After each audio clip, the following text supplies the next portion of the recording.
Gulf രാജ്യങ്ങളിൽ, Arab രാജ്യങ്ങളിൽ പോയി ജോലി ചെയ്യുന്ന മുസ്ലിങ്ങളും ക്രിസ്ത്യാനികളും ഹിന്ദുക്കളും മതമില്ലാത്തവരും ഒക്കെയുണ്ട്. എന്നാൽ ഒരു കൗതുകകരമായ കാര്യമാണ് എന്നെനിക്ക് പറയാനുള്ളത്. അതായത് നമ്മുടെ കേരളത്തിലെ ചില പ്രൊട്ടസ്റ്റന്റ് പെന്തക്കോസ്ത് സഭയിലെ ചില മത മേലധ്യക്ഷന്മാർ ഗൾഫിൽ ജോലി ചെയ്ത് തിരിച്ചു വരുന്ന ക്രിസ്ത്യാനികളോട് കുമ്പസരിക്കാൻ വേണ്ടി കൽപ്പിക്കാറുണ്ട്. അതായത് ഒരു പാപമോചനം. അതെന്തെന്ന് വെച്ചാൽ, ഗൾഫിൽ ജോലി ചെയ്യുന്ന സമയത്ത് അറബികളുമായി സംസാരിക്കുമ്പോൾ അസ്സലാമു അലൈക്കും, അൽഹംദുലില്ലാ എന്നൊക്കെ ചൊല്ലാറുണ്ട്. അത് അവരുടെ ഒരു സംസ്കാരത്തിൻ്റെ, ആ ഭാഷയുടെ ഭാഗമാണ്, ഒരു മതത്തിൻ്റെ നിയമം എന്നുള്ള നിലക്കല്ല. കാരണം അറബികളിൽ നിന്ന് വല്ല സമ്മാനമോ അല്ലെങ്കിൽ മറ്റെന്തെങ്കിലും ആനുകൂല്യമോ ലഭിച്ചാൽ അൽഹംദുലില്ലാ എന്ന് പറയൽ ഒരു പതിവാണ്, ആ സംസ്കാരത്തിൻ്റെ ഭാഗമാണ്. പക്ഷേ ആ ആനുകൂല്യവും സമ്മാനവും എല്ലാം നേടി നാട്ടിൽ വന്നാൽ പാപമോചനം ചെയ്യണം എന്നാണ് ചില സഭാ മേധാവികൾ കൽപ്പിക്കുന്നത്. കാരണം അത് അന്യമതത്തിൻ്റെ ആചാരമാണ്. അന്യമത ആചാരം സ്വീകരിച്ചാൽ മതത്തിൽ നിന്ന് വെളിയിലായി എന്നൊക്കെയാണ് തത്വം. അതുകൊണ്ട് അത്തരം ചില പദപ്രയോഗങ്ങളെ സംബന്ധിച്ച് നമുക്കൊന്ന് അനലൈസ് ചെയ്യാം. ആദ്യം അസ്സലാമു അലൈക്കും. പൊതുവിൽ നാം കമ്മ്യൂണിക്കേറ്റ് ചെയ്യുമ്പോൾ അറബികൾ പതിവായി ചെയ്യുന്ന ഒരു വാക്കാണ് അസ്സലാമു അലൈക്കും. അതിൻ്റെ അർത്ഥം നിങ്ങൾക്ക് രക്ഷയുണ്ടാവട്ടെ എന്നാണ്. അതിൽ അള്ളാഹു എന്നോ മറ്റേതെങ്കിലും ദൈവത്തിൻ്റെ പേര് ഒന്നും കാണുന്നില്ല. അസ്സലാമു നിങ്ങൾക്ക് രക്ഷ, അലൈക്കും നിങ്ങൾക്ക്. അസ്സലാമു രക്ഷ, അലൈക്കും നിങ്ങൾക്ക്. ഏത് മതവിശ്വാസിക്കും മതമില്ലാത്തവനും ഉപയോഗിക്കാൻ പറ്റുന്ന വിശാലമായൊരു പദപ്രയോഗമാണ് അസ്സലാമു അലൈക്കും. ഇനി ബൈബിളിൽ കാണുന്ന, അല്ലെങ്കിൽ ഹിബ്രു ഭാഷയിലും സുറിയാനി ഭാഷയിലുമൊക്കെ കാണുന്ന ഷലോം എന്ന വാക്ക്, അത് തന്നെയാണ് അറബിയിലെ സലാം എന്ന വാക്ക്. രണ്ടിൻ്റെയും അർത്ഥം രക്ഷ എന്നാണ്. ഈ സത്യം, ഈ ഭാഷയുടെ അടിസ്ഥാനം മനസ്സിലായാൽ പിന്നെ ഈ തർക്കത്തിൻ്റെ ആവശ്യമില്ല, പിന്നെ കുമ്പസരിക്കേണ്ട ആവശ്യവുമില്ല. ഇനി നമുക്ക് ഇൻഷാ അള്ളാ എന്ന പദത്തെ സംബന്ധിച്ച് ഒന്ന് അനലൈസ് ചെയ്യാം. ഇൻഷാ അള്ളാ എന്നാൽ ഒരു ഫ്യൂച്ചറിൽ, ഭാവിയിൽ നമ്മൊരു കാര്യം തീരുമാനിക്കുകയാണെങ്കിൽ, ദൈവത്തിന് വിധി ഉണ്ടെങ്കിൽ, ദൈവം ഉദ്ദേശിച്ചാൽ എന്നൊരു അർത്ഥത്തിലാണ് ഇൻഷാ അള്ളാ എന്ന് ചൊല്ലുന്നത്. എന്തായാലും അതിനകത്ത് അള്ളാ എന്നൊരു വാക്കുണ്ട്. ഈ അള്ളാഹു എന്നുള്ള വാക്ക് ഒരു നിയമവിരുദ്ധമാണ്, അല്ലെങ്കിൽ ക്രിസ്ത്യൻ തിയോളജിക്ക് എതിരാണ് എങ്കിൽ, നിലവിലുള്ള അറബി ബൈബിൾ പതിപ്പുകളിലൊക്കെ ദൈവം എന്ന അർത്ഥത്തിൽ അള്ളാഹു തന്നെയാണ് കാണുന്നത്.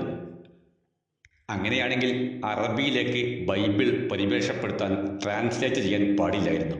എന്ന് മാത്രമല്ല, അങ്ങനെ വിവർത്തനം ചെയ്ത അറബി ബൈബിളുകൾ വായിക്കാനോ ഉപയോഗിക്കാനോ പാടില്ല എന്നാണ് ആദ്യം വിധി എഴുതേണ്ടത്.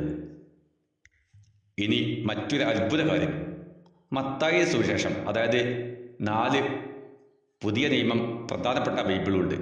അതിൽ ഒന്നാണ് മത്തായി. മത്തായിയുടെ ബൈബിളിൽ 1-ാം അധ്യായത്തിൽ തന്നെ ഇമ്മാനുവേൽ എന്നൊരു വാക്കുണ്ട്. സത്യത്തിൽ അത് ഒരു ഹിബ്രു വാക്കാണ്. പുതിയ നിയമം ബൈബിളിൻ്റെ ഭാഷ എന്നാൽ അത് ഗ്രീക്ക് ഭാഷയും സുറിയാനി ഭാഷയും ഒക്കെയാണ്. എന്നാൽ ചില അപൂർവം ചില പദപ്രയോഗങ്ങൾ ഹിബ്രു ഭാഷയിൽ നിന്ന് കയറിക്കൂടിയിട്ടുണ്ട്. അതിൽ ഒന്നാണ് ഇമ്മാനുവേൽ. ഇമ്മാനുവേൽ എന്നത് 3 വാക്കുകൾ കൂടി ചേർന്നൊരു സമന്വയ ശബ്ദമാണ്.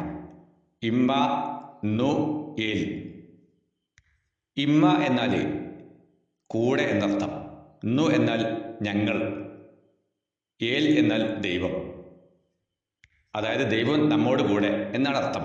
അതായത് ദൈവം നമ്മെ രക്ഷിക്കുന്നു, നമ്മോടൊപ്പമുണ്ട് എന്നൊക്കെയുള്ള ഒരു ആശയത്തിലാണ് ഇമ്മാനുവൽ എന്ന് ഉപയോഗിക്കുന്നത്. പക്ഷേ ഒരു കാര്യം മനസ്സിലാക്കേണ്ടത്, ഈ ഇമ്മാനുവൽ എന്ന വാക്കിന് അറബി ബൈബിളിൽ കൊടുത്ത അർത്ഥം ഇങ്ങനെയാണ്: അള്ളാഹു മഅന, ദൈവം നമ്മോടൊപ്പമുണ്ട്, അല്ലെങ്കിൽ അള്ളാഹു നമ്മോടൊപ്പമുണ്ട് എന്നാണ് അറബി ബൈബിളിൻ്റെ എല്ലാ പതിപ്പുകളിലും കാണുന്നത്. നിങ്ങൾക്ക് സംശയമുണ്ടെങ്കിൽ മത്തായി സുവിശേഷത്തിൻ്റെ അറബി ട്രാൻസ്ലേഷൻ 1-ാം അധ്യായം നോക്കിയാൽ മതി. അപ്പോൾ ദൈവത്തെ അള്ളാഹു എന്ന് വിളിക്കുന്നത് കൊണ്ട് കുഴപ്പമൊന്നുമില്ല എന്ന് ബൈബിൾ തന്നെ സാക്ഷിയാണ്, തെളിവാണ്. ഇനി അൽഹംദുലില്ല എന്ന് ഗൾഫിൽ പോയി ചൊല്ലിയാൽ നാട്ടിൽ വന്ന് കുമ്പസരിക്കേണ്ട, തൗബ ചെയ്യേണ്ട, അല്ലെങ്കിൽ പാപമോചനം തേടേണ്ട ആവശ്യമുണ്ടോ? നമുക്കൊന്ന് നോക്കാം. എന്താണ് അൽഹംദുലില്ല എന്നതിൻ്റെ അർത്ഥം?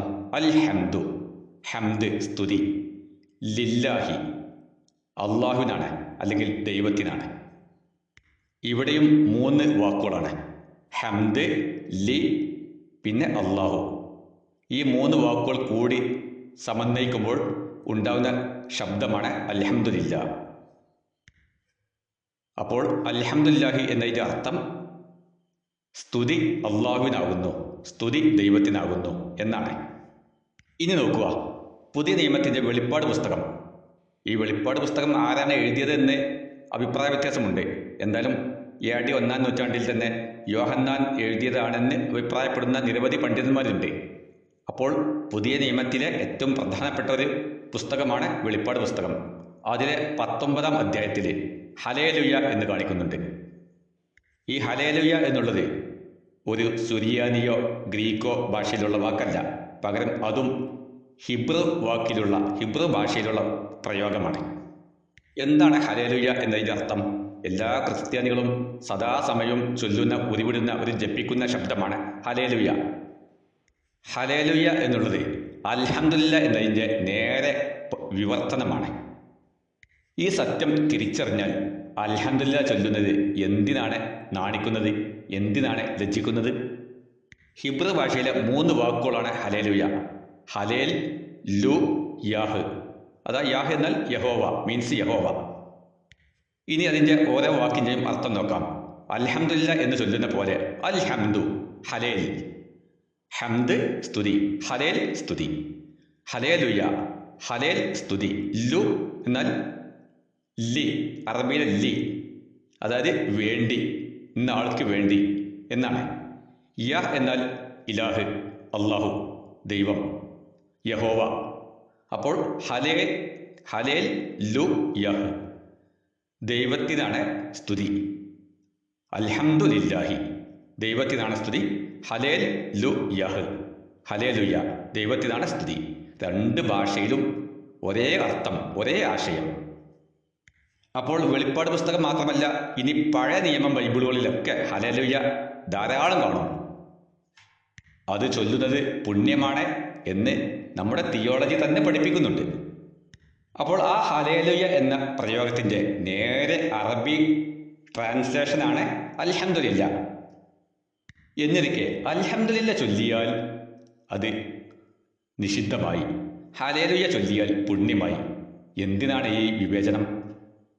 അതുകൊണ്ട് ഗൾഫ് രാജ്യങ്ങളിൽ പോയി, അറബ് രാജ്യങ്ങളിൽ പോയി അറബികളിൽ നിന്ന് വല്ല ഗുണവും ലഭിക്കുമ്പോൾ നാം ചൊല്ലുന്ന, അല്ലെങ്കിൽ നമ്മുടെ ക്രൈസ്തവ സഹോദരങ്ങൾ ചൊല്ലുന്ന ഈ അൽഹംദുലില്ല, അതുപോലെ ഇൻഷാ അല്ലാഹ്, അസ്സലാമു അലൈക്കും എന്നീ കാര്യങ്ങൾക്ക് നാട്ടിൽ വന്ന് കുമ്പസരിക്കേണ്ട ഒരാവശ്യവുമില്ല. കാരണം അത് ഒരു നിഷിദ്ധമായ കാര്യമല്ല. ഇനി ആരാണ് ഈ അള്ളാഹു എന്ന് നോക്കാം. അള്ളാഹു എന്നുള്ളത് അറബികളുടെ ഒരു ഗോത്രദേവനാണ് എന്നൊക്കെ ഒരു ചിന്താഗതി ചില ക്രിസ്ത്യൻ പണ്ഡിതന്മാർക്കുണ്ട്. അത് അവരുടെ വിവരമില്ലായ്മയാണ്, അവരുടെ വിഡ്ഢിത്തമാണ്, അവരെ ആഴത്തിൽ പഠിക്കാത്തത് കൊണ്ടാണ്. മത്തായിയുടെ സുവിശേഷം 27-ാം അധ്യായത്തിലും മാർക്കോസിൻ്റെ ഗോസ്പല് 15-ാം അധ്യായത്തിലും ഒരു വചനമുണ്ട്. അതായത് ഈസാ നബി ക്രൂശിക്കപ്പെടുന്ന സമയത്ത് ഏലി ഏലി ലമാ സബക്തനി, ഏലി ഏലി ലമാ സബക്തനി എന്ന് ചൊല്ലിയിട്ടുണ്ട്. അതിൻ്റെ അർത്ഥം നോക്കുക. ഏലി, എൻ്റെ ദൈവമേ, ഏലി ഏലി, എൻ്റെ ദൈവമേ, എൻ്റെ ദൈവമേ, ലമാ സബക്തനി, നീ എന്തിനാണ് എന്നെ ഒഴിവാക്കിയത് എന്നാണ് ഈസാ നബി അല്ലെങ്കിൽ യേശു ക്രൂശിക്കപ്പെടുന്ന സമയത്ത് വിലപിച്ച് ചൊല്ലിയത്. സത്യത്തിൽ യേശു ആരോടായിരിക്കും ആ ചൊല്ലിയത്? നിങ്ങളൊന്ന് ചിന്തിക്കുന്നുണ്ടോ? ഏലി, എൻ്റെ ദൈവമേ. ഇനി ആരോടാവട്ടെ, വിഷയമല്ല. ഈ ഏലി എന്നുള്ള വാക്ക്, ഏലി എന്നാൽ എൻ്റെ ദൈവമേ, ഏൽ എന്നാൽ ദൈവം എന്നാണ് അർത്ഥം. ഹിബ്രു ഭാഷയിലും സുറിയനി ഭാഷയിലും അരമായിക്ക് ഭാഷയിൽ ഒക്കെ ഏല്, ഇലാഹ്, എലോഹിം എന്നൊക്കെയാണ് ദൈവം എന്ന അർത്ഥത്തിലുള്ളത്. ഈ ഇലാഹ് തന്നെയല്ലേ അറബിയിലും ഇലാഹ്? ആ ഇലാഹിൻ്റെ മറ്റൊരു രൂപമാണല്ലോ അള്ളാഹു.